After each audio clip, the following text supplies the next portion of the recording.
Assalamualaikum, halo sobat semua. Kita mengetahui bahwa sistem politik di masing-masing negara berbeda-beda, namun memiliki keunikannya tersendiri.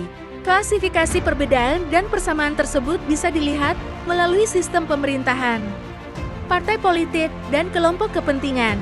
Video ini akan menjelaskan bagaimana sih perbedaan dan persamaan kelompok kepentingan Women as March terhadap kebijakan publik di Indonesia dan Amerika.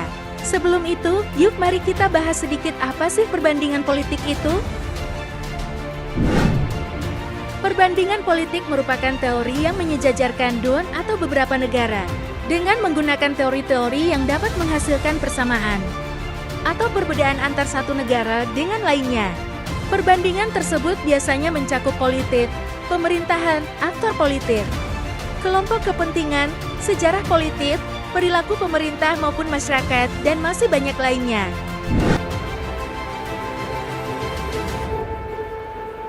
This is what feminists look like. This is what feminists look like.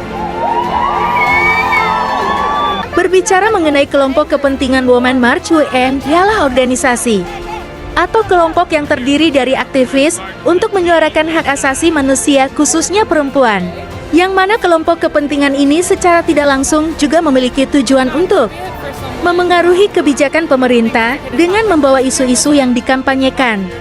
Dalam sejarahnya sebelum WM ini sendiri muncul, gerakan-gerakan perempuan sudah ada sejak lama. Berikut sejarah-sejarah awal gerakan perempuan. Dalam sejarahnya di Amerika Serikat, gerakan perempuan diawali pada akhir abad ke-19. Kemudian konvensi hak pilih perempuan diadakan pada tahun 1848 di gereja Seneca Falls, New York. Akhirnya pada awal abad ke-20, peran perempuan di Amerika Serikat berubah. Perempuan di Amerika Serikat memiliki peran politik dan peran di pemerintahan pada saat itu. Dan kemudian muncullah gerakan-gerakan yang dikenal dengan gerakan feminisme hingga saat ini. Sedangkan di Indonesia, perjuangan kelompok perempuan sudah ada sejak awal abad ke-20 Masehi. Penerapan politik etis pada saat itu menciptakan banyak pembaharuan di Indonesia. Meskipun pada saat itu Indonesia masih dijajah oleh Belanda, oleh karena itu kaum perempuan saat itu ikut berjuang demi kesejahteraan dan kemerdekaan bangsa.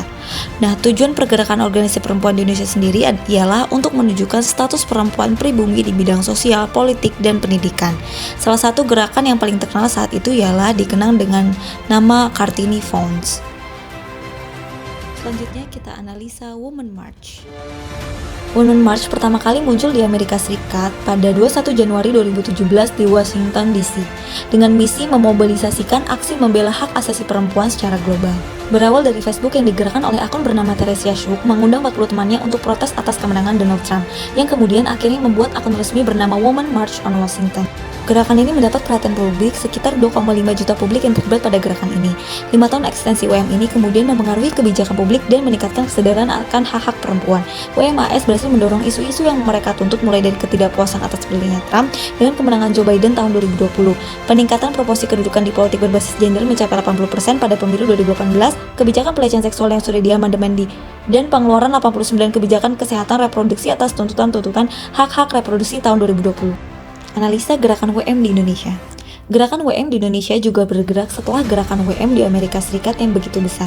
Pertama kali muncul di Jakarta oleh Jakarta Feminist Discussion Group pada 4 Maret 2017. Aksi protes ini terjadi di Taman Padang Istana. Aksi ini bertujuan untuk melawan kekerasan terhadap perempuan.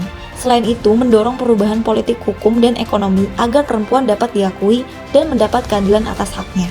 Perkembangan pengaruh aksi protes WM di Indonesia ini kemudian berkembang sebagai kelompok kepentingan yang menumpangi suara-suara publik untuk mendesak pemerintah agar segera menyerahkan RUU PKS. Yang kemudian RUU PKS tersebut baru diresmikan pada tahun 2022 kemarin. Namun sayangnya tuntutan lainnya belum begitu didengar.